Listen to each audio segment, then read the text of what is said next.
Hi നമസ്കാരം. ഞാൻ Jayashree Govindan, retirement consultant. നമ്മളെല്ലാവരും യാത്ര ചെയ്യാൻ ഇഷ്ടപ്പെടുന്നവരാണ് അല്ലേ? യാത്ര ചെയ്യുന്ന സമയത്ത് നമ്മളെല്ലാവരും സീറ്റ് ബെൽറ്റ് ഒക്കെ ഇട്ട് പ്രൊട്ടക്ഷനോട് കൂടി തന്നെയാണ് യാത്ര ചെയ്യാറ്. എന്തിനാ നമ്മൾ സീറ്റ് ബെൽറ്റ് ഇടുന്നത്? എന്തെങ്കിലും കേസിൽ നമുക്ക് ഒരു ആക്സിഡന്റോ മറ്റോ സംഭവിച്ചാൽ നമ്മുടെ ശരീരത്തിന് യാതൊരുവിധ കേടുപാടും സംഭവിക്കാതിരിക്കാൻ വേണ്ടിയിട്ടാണ്, അല്ലെങ്കിൽ നമ്മുടെ ജീവന് യാതൊരു കേടുപാടും സംഭവിക്കാതിരിക്കാൻ വേണ്ടിയിട്ടാണ് നമ്മൾ ഈ പ്രൊട്ടക്ഷൻ എല്ലാം നോക്കുന്നത്. ഇതുപോലെ തന്നെയാണ് ഒരു ഇൻഷുറൻസ് എന്ന് പറയുന്നത്.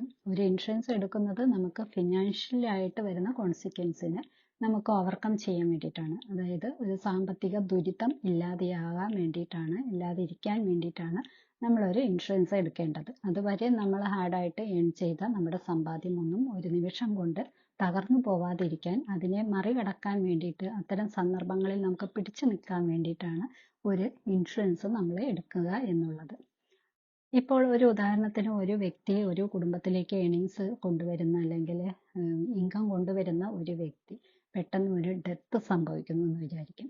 അപ്പോൾ അതുവരെ അദ്ദേഹം ഏൺ ചെയ്തിരുന്നു, ഇപ്പോൾ ആ ഏണിങ്സ് അവിടെ ഇല്ലാതെയാവുകയാണ്, അവിടെ നിന്നു പോവുകയാണ് അല്ലേ? അങ്ങനെ നിന്നു പോകുമ്പോൾ പിന്നെയുള്ള അദ്ദേഹം പോയി കഴിഞ്ഞാൽ അദ്ദേഹത്തിൻ്റെ കുടുംബത്തിന്, കുട്ടികൾക്കൊക്കെ അവരുടെ ജീവിതമായി, പഠനം, മറ്റു കാര്യങ്ങളായിട്ട് മുന്നോട്ട് പോകേണ്ടതുണ്ട്. അവിടെ അതുവരെ അദ്ദേഹം ഏൺ ചെയ്ത് വച്ചിട്ടുണ്ടെങ്കിൽ, ഇപ്പോൾ നമുക്ക് നോക്കിയാൽ അറിയാം, 90% ആളുകൾക്കും ഏണിങ്സ് ഇല്ല. കഴിഞ്ഞ ഒരു സർവേ റിപ്പോർട്ടിൽ പറയുന്നത് ആകെ 10% ആളുകൾക്കാണ് ഇൻവെസ്റ്റ്മെന്റ് ഉള്ളൂ എന്നാണ്. അപ്പോൾ ബാക്കിയുള്ള 90% ആളുകൾക്കും ഇൻവെസ്റ്റ്മെന്റ് കറക്റ്റായിട്ട് ഇല്ല എന്നുള്ളതാണ്. അങ്ങനെ വരുമ്പോൾ അവർ സേവ് ചെയ്തിട്ടൊന്നും ഉണ്ടായില്ലെങ്കിൽ ആ കുടുംബത്തിന്റെ കാര്യം പിന്നീട് അങ്ങോട്ട് എന്തായിരിക്കും നമുക്ക് ഊഹിക്കാൻ പോലും സാധിക്കില്ല. അപ്പോൾ അതേസമയം നമ്മളൊരു ഇൻഷുറൻസ് എടുത്ത് വെച്ചിട്ടുണ്ടെങ്കിൽ തീർച്ചയായിട്ടും അദ്ദേഹത്തിന് ഒരു ഡെത്ത് ബെനിഫിറ്റ് ആ കുടുംബത്തിന് കിട്ടും. ആ കുടുംബത്തിന് കുറച്ച് നാൾ വലിയ കുഴപ്പം കൂടാതെ മുന്നോട്ട് പോകാനും കുട്ടികളുടെ പഠനമൊക്കെ പൂർത്തീകരിക്കാനും സാധിക്കുന്നതാണ്. അതുപോലെ തന്നെയാണ് എന്തെങ്കിലും ഒരു ഡിസേബിലിറ്റി ഒക്കെ വന്നാലും ഇതേ ഒരു പ്രൊട്ടക്ഷൻ, അതായത് കൂടുതൽ ആപത്തിലേക്ക് പോവാതെ കുറച്ച് നാളത്തേക്ക് ഒരു കൈത്താങ് എന്ന രീതിയിൽ ഇൻഷുറൻസ് കവറേജ് ബെനിഫിറ്റ് കൊടുക്കും എന്നുള്ളതാണ്. നമ്മൾ വിചാരിക്കും നമുക്ക് ഒരുപാട് സുഹൃത്ത് ബന്ധങ്ങളുണ്ട്, അല്ലെങ്കിൽ ബന്ധുക്കളുണ്ട്, അവരെയൊക്കെ സഹായിക്കും, അല്ലെങ്കിൽ ചിലപ്പോൾ പ്രോപ്പർട്ടി വാങ്ങിച്ചിട്ടിട്ടുണ്ടാവും, അപ്പം ഇതുകൊണ്ട് കുഴപ്പമില്ല എന്ന്. ഒരു വ്യക്തി മരിച്ചു കഴിഞ്ഞിട്ടുണ്ടെങ്കിൽ അദ്ദേഹം വാങ്ങിയിട്ടിരിക്കുന്ന പ്രോപ്പർട്ടി വിൽക്കാനും അതിൽ നിന്നും ഏണിങ്സ് കണ്ടെത്താനും അതിൻ്റെ മറ്റു ലീഗൽ ഫോർമാലിറ്റീസ് തീർക്കാനും ആ കുടുംബത്തിലുള്ള അദ്ദേഹത്തിൻ്റെ വൈഫിനോ കുട്ടികൾക്കോ സാധിക്കുമോ എന്നൊന്ന് ചിന്തിക്കുക.